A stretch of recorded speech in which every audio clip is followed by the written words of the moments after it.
everybody, this is Peggy for CropStop.com, and today I want to talk to you about the Spellbinders M-Bossabilities, with the letter M-Bossabilities.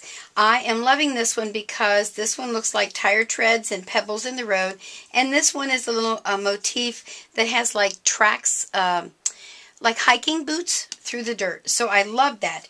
But I've come up with a little issue, so I wanted to share that with you because I don't want anybody to break their machine, because they are a double embossing. You're getting two for the price of one. Oh, left my paper in there. So the way it works is whatever's on the inside is what you're going to get. So you see it's two. Here are the track marks, tread marks, and these are the shoe tracks or boot marks, whatever you want to call. So what happens is if I want to get the tire tracks, I put my paper in here, run it through. If I want to get the treads of the shoes, I turn it around. Now I want you to notice how this is kind of warped a little bit.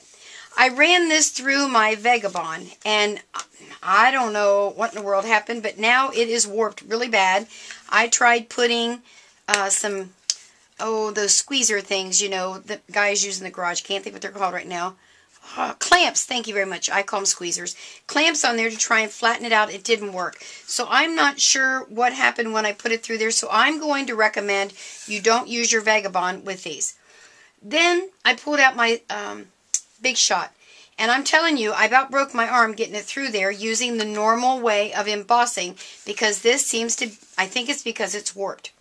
Now, here's what I want to tell you I did. I pulled out my good old handy dandy cuddle bug. I used my A plate on the bottom, put my paper inside there, of course, and you want to make sure it's the same as any embossing folder.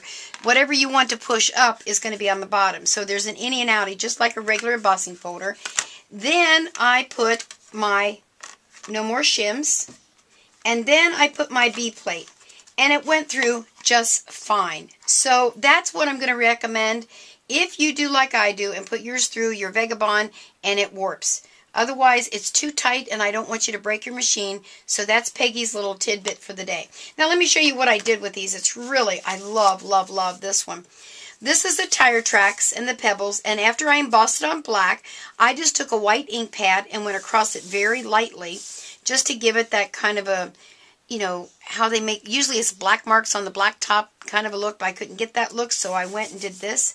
And I think it looked pretty cool. And then I'm just going to put a little sentiment on there. I'm thinking about cutting out the little car, the jalopy car of Tim Holtzen put on there. So maybe that'll work. Let me just show you real quick what else you can do.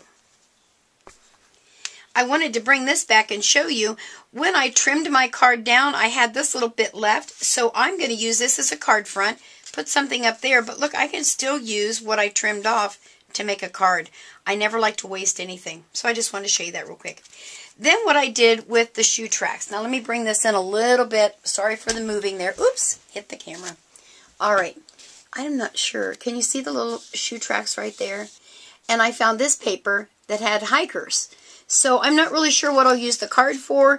Maybe if I find somebody is going on a trip somewhere, that would be cool. But I wanted to make sure that you saw the little boot tracks there. And you don't have to use the whole embossing folder. You know, you can just use part. Now what I want to do is clear this off, come back, and I want to sand a piece of the coordination paper to show you how cool that is. Now what I want to remind you, let me move some things out of the way. When you're getting ready to sand anything, whether it's coordination paper or metal, whatever, make sure if you have a craft mat, you move that, because if you scratch it, it just ruins it. So I did this two different ways. I embossed and debossed just to show you the different look. You simply take your sanding paper. This has a green background, so it should look kind of cool.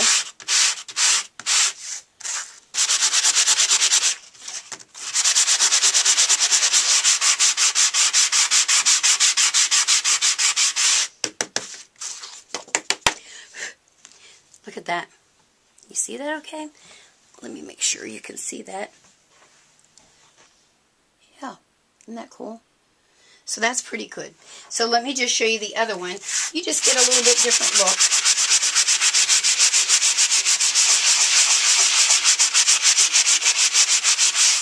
And actually, I kind of liked this one better, to be honest with you. It just looked more like a tread of a, you know, like skid mark kind of look.